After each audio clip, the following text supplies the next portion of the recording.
আজ আমি খেতে এসেছি সাদা ঝুরঝুরে ভাতের সাথে দেশি খাসির মাংস। আর একটা দারুণ প্লেসে কিন্তু আমরা বসে আছি এখন রাতে ডিনার করার জন্য। একদম গরম গরম কিন্তু খাসির মাংস চলে এসেছে, আর চলে এসেছে সাদা ঝুরঝুরে ভাত।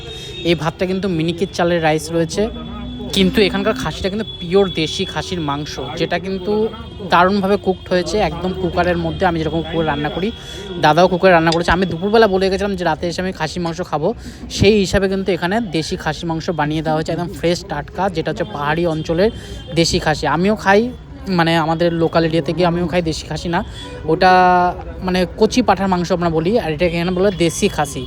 মানে এর মধ্যে কোনো চর্বি থাকে না, কিন্তু মাটনটা কোয়ালিটি সত্যি দারুণ হয়, খুব সুন্দরভাবে একদম পাতলা ঝোল বানিয়েছে, কিন্তু টেস্ট অপূর্ব। সাদার ভাতে এই মাংসের কোনো তুলনাই হয় না, মানে এর মধ্যে কোনো চর্বি থাকে না, কিন্তু দেশি খাসি মাংস খেয়েও মজা আছে, মানে অনেক পিস খাওয়া যায়। কিন্তু তবে এটা পাহাড়ি অঞ্চল, সেই হিসাবে কিন্তু এখানে একটু দামটা বেশি রয়েছে। তবে কোয়ালিটি ওয়াইজ কোয়ান্টিটি ওয়াইজ কিন্তু খুব ভালো। মানে রাইস তোমার যত ইচ্ছে নিতে পারো, রাইসের জন্য কিন্তু এক্সট্রা কোনো টাকা লাগবে না, দাদা বলে দিয়েছে। 2 পিস কিন্তু এখানে সিনার পিস দিয়েছে, যথেষ্ট পরিমাণ সুন্দর একটা কোয়ালিটির মাংস রয়েছে এর মধ্যে, কোনো চর্বি ভাব নেই, মানে খেয়ে সাথে সাথে হজম হয়ে যাবে। আর আমি কিন্তু এটা এসেছি নৈনিতালের একদম লেকের ধারে একটা বাঙালি ধাবাতে রাতে ডিনার করতে। আমি দুপুরবেলা এসেছিলাম, দুপুরবেলা তখন মাটন ছিল না, অলরেডি আমি অনেক লেট হয়ে গেছিলাম, কারণ কি আমরা ভোরবেলা ঢুকেছিলাম। তোমরা যদি আগের ব্লগগুলো দেখে থাকো, ভোরবেলা ঢুকেছিলাম, দুপুরবেলা বেরিয়েছিলাম, সেই জন্য কিন্তু ওখানে খাওয়া হয়নি। তবে এখানে আমি বলে গেছিলাম যে আমি রাতে এসে ডিনার করব খাসির মাংস দিয়ে, সেই হিসাবে দাদা বাজারে গিয়ে দেশি খাসি মাংস এনেছে, আর কিন্তু কুক করেছে খুব সুন্দরভাবে। আমি ভাবতে পারিনি যে এত সুন্দর হবে, কিন্তু এই জায়গাটাতে একটু আলো কম রয়েছে, যেহেতু পাহাড়ি জায়গা, পাহাড়ে একটা উঁচু জায়গায় রয়েছি আমরা। এখান থেকে পুরো নৈনী লেক দেখা যায়, কিন্তু রাতের অন্ধকার আমি তোমাকে দেখাতে পারছি না। তবে মাংসের খেয়ে কিন্তু আমি দারুণ তৃপ্তি পেয়েছি। আমি আরেকবার চেয়েছিলাম যে মাংস সাথে রাইস নেব, কিন্তু রাইসটা একটু কম থাকার জন্য মাংসটা আমি কন্টিনিউ করিনি।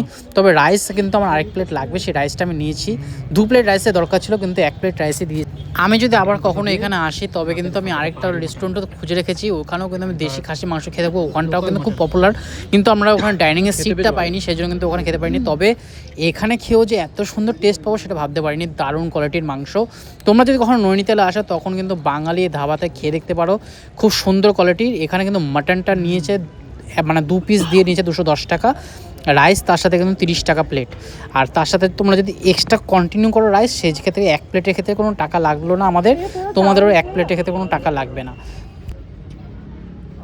তবে এসব জায়গা আগে থেকে বলে যায় ভালো, তাহলে কিন্তু দাদারা কুক করে রাখে, আর হচ্ছে পরিমাণটা বেশি থাকে। আমরা সেই অনুযায়ী কিন্তু 1 প্লেট রাইস নিয়ে নিচ্ছি, আর 1 প্লেট রাইস হলো না, 1 প্লেট রাইসে দুজনে ডিভাইড করে নেবো, দুজনে অর্ধেক খাবো। 4 পিস মাটন নিয়েছি, মাটন ছিল দাদার কাছে, কিন্তু রাইস ছিল না, সেই জন্য আমরা মাটনটা আর কন্টিনিউ করিনি, নাহলে কিন্তু আরও মাটন খেতে পারতাম। দারুণ ছিল, খুব সুন্দর সুস্বাদু রান্না, যেন মনে হচ্ছে বাড়িতে বসে কিন্তু মাটন খাচ্ছি। আশা করি তোমাদের আজ ভিডিওটা ভালো লাগলো। ভিডিওটা ভালো লাগলে কিন্তু অবশ্যই লাইক শেয়ার করতে ভুলো না। আর তোমরাও জানি নৈনিতালের এই সব জায়গায় এসে তোমরা কেউ খেয়েছো কি না ননভেজ থালি, মাটন থালি বা চিকেন থালি। আমার তো এখানকার মাটন থালিটা অসাধারণ লাগলো, আর এই দাদা গ্রেভিটাও কিন্তু আমাদের দিয়ে দিল, যাতে গ্রেভির কম না। পেজে যদি নতুন হয় অবশ্যই কিন্তু পেজটা ফলো করে নিয়ে পাশে থেকো, আর যাদের যাদের মাটন প্রেমী তারা কিন্তু অবশ্যই শেয়ার করতে ভুলো না। দেখা হবে নতুন একটা ভিডিওর সাথে, তখন টাটা, বাই বাই।